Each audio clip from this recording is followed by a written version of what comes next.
Hello race fans, it's Peter Partee from Partee Racing. We just finished up a customer build. We're going to deliver it to the customer tomorrow at the Greensboro airport. He's flying in from California, and then we're going to have a little fun in the car, and then he's going to drive it all the way back home. Mr. Carranza is his name, and it is a beautiful build. It is not 100% all out, but I'd say it's like 90% all out. Let's take a quick look. First of all, he went for our carbon fiber plenum in matte, which God I love, and our new intakes for the E39 M5 in matte, which match, and oh boy, I love this. Don't look at this. That name? No. We'll make our own one of these days. We've got the MCS three-ways with the canisters mounted with some Chris Nurr special mountings. There's Chris.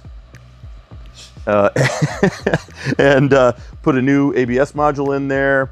Of course, all the usual accoutrements that go in. This is a better than stock S62. We did do a pencil coil conversion on it, which I want to point out. I love these. These are E46, these are Dyno E46 M3 pencil coils. Simple enough to get them out right there. Got a nice little boot on there. Got some auto sport wiring. Push it in, plug it in, pull out that as a coil. There are your spark plugs. It takes about 15 minutes tops to change your spark plugs and your coils on this engine with this configuration. Also, the Dyno coils actually are a little sparkier, as it were, than your normal pencil coils. And as a result, we've actually had to tune for that. We have one customer who just keeps getting misfires because the Dyno coils are just a little too powerful for the ECU. It doesn't like it. We have, of course, tuned this car, and yesterday, somewhat shockingly, we hit 420 wheel horsepower on our dyno with this car, and it was actually kind of hot outside, so there's a big correction factor, but even when you account for that, we're well over 400 wheel horsepower with a better than stock S62 with our plenum and stacks and our new intakes. Now, you'll notice, oh wait, I thought you were going to run maths with these, Peter. Well, we're not yet. We did another video, which you guys will see shortly, about the fact that as part of this process, we discovered that the stock MAF sensors just won't work with tubing as big as our MAF housings. They read too low. They show 1 volt when they are on the low end of the spectrum, and that means the engine's off, no airflow, and therefore the engine shuts off. So we're having to change the MAF sensors that we use here to have a broader range of voltage. And actually, I wanted to do that anyway to modernize the MAFs that we use in this car. So we are going to be changing the mounts that we use for the MAF sensors, and hence the MAF sensors with them, to use a more modern, a contemporary MAF that has a broader range, both on the low end and the high end. So we won't be restricted on the high end in using MAFs with this setup. So for right now, this customer is going to go home with an Alpha N tune, and like I said, it doesn't exactly suck at 420 wheel horsepower. Beautiful, beautiful setup. We did a lot to the car. We put on our F82 hubs. Why would you put on F82 hubs, Peter?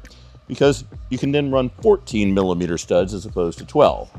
And to me, that is just modernizing the car. 12 millimeter studs are not strong enough, particularly if you're going to run studs and you're going to run spacers and or you're going to track the car. So we have modified the car to take F82 hubs, and the other upside to that is that at least in the rear, BMW Motorsport makes upgraded rear hubs and rear wheel bearings that are motorsport quality, and of course that's what we've used here with a little bit of machining from John Ashworth, our lead machinist.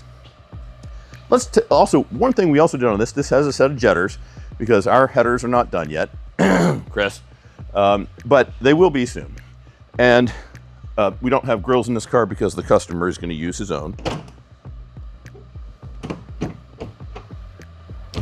Well, I don't know why that's not shutting, but I'm going to put it up in the air because we did do a custom exhaust on this car to match the Jedders, and then use some HJS high flow cats. And it is a really beautiful setup. We've posted some pics about it online and Facebook, but I think it's so nice, it deserves a little video of its own. Raza Khalid would be chastising me for not spending the extra money for like the super fast lifts.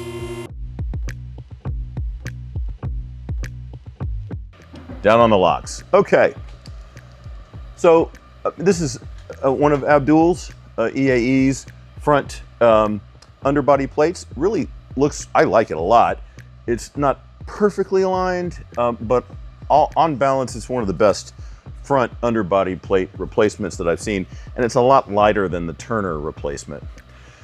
This car also, of course, got our, nice powder-coated front subframe, thrust arm, monoball bushings, all the usual up-front accoutrement. And then, of course, you've got your Jedders here that require the modification of the steering column. And then comes our welder's hot work that he did here. Starts here, comes back into some HJS high-flow cats. These are the most recent model of my favorite cats from HJS. They stopped making the 182s.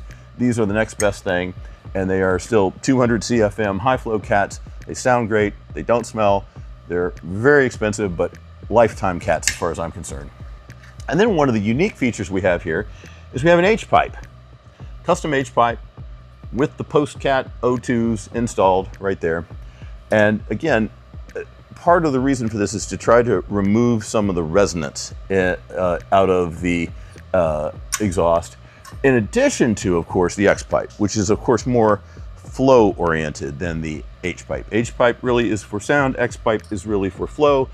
Between the two, you're going to hear what it sounds like, and it's absolutely awesome.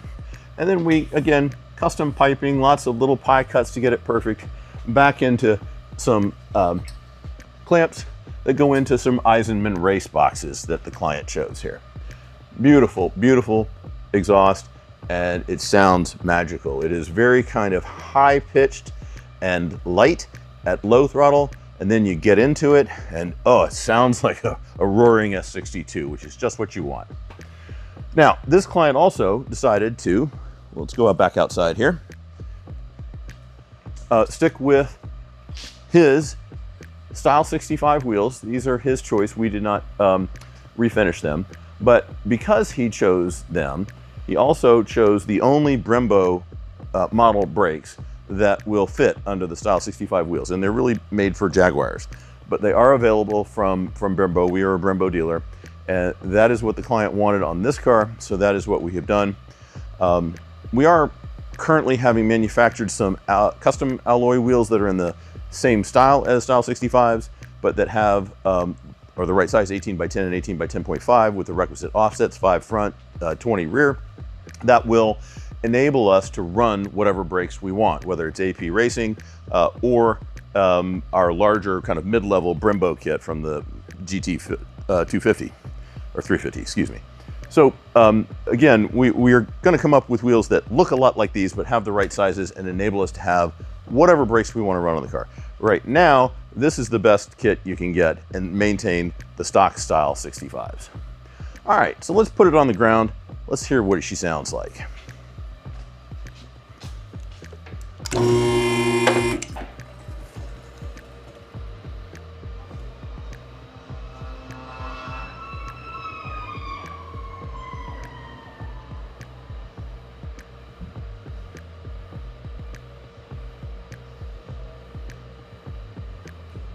Obviously, Mr. Carranza's got a few little paint issues to correct. He knows that once he gets back to California. I think he's got some paint pro lined up to check it out and fix it.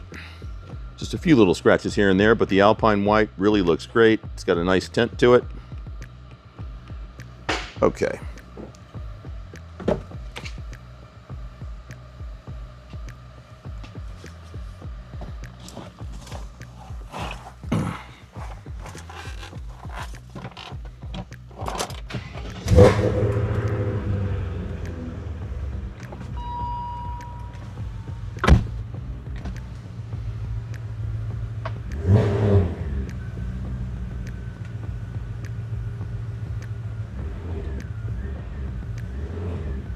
So a nice kind of high-pitched, inoffensive sound when you start the car, get around your neighborhood without offending your neighbors, right? And now this.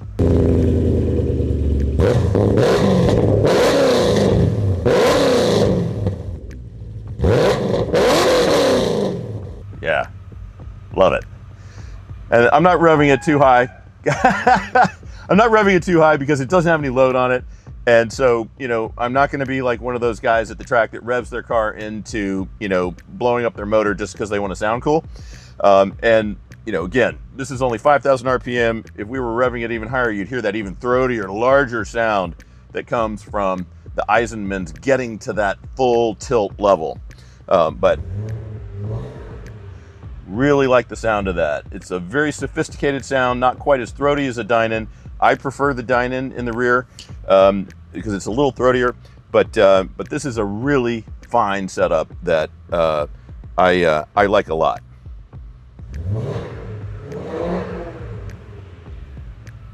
Smooth as silk. This one's already been broken in. We like to break in our own motors because frankly, if given the chance, clients with a new motor are so hesitant about driving them hard that they will not break them in adequately. Alusil blocked motors and rings require a hard break-in. What that means is after the first 15 minutes of mineral oil, just to get any residual crap out of the engine at various RPMs, you put in a second round of mineral oil for no more than 200 miles. And during that 200 miles, we want you to beat the ever-living shit out of the motor. And when we have the car, we will do that beating for you. We will do it on the dyno, a little bit on the street, but mostly on the dyno, 10 to 15 watt rips. And what we will see during that period, it's wonderful because the smoke coming out of the tailpipes all of a sudden will dwindle, dwindle, dwindle, then about on watt rip 8 or 9, disappear altogether. That's a beautiful thing. That's when you know your rings have sealed.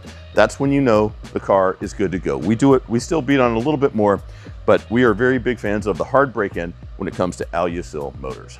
Anyway, Mr. Carranza's got himself a hell of a car now. Again, with the few little aesthetic changes that he's going to make, put in some new grills and a little bit of paint correction. This car is going to be just about perfect, ready to live a whole nother life, hopefully another 20 years at least, exactly as it is. Thanks for watching.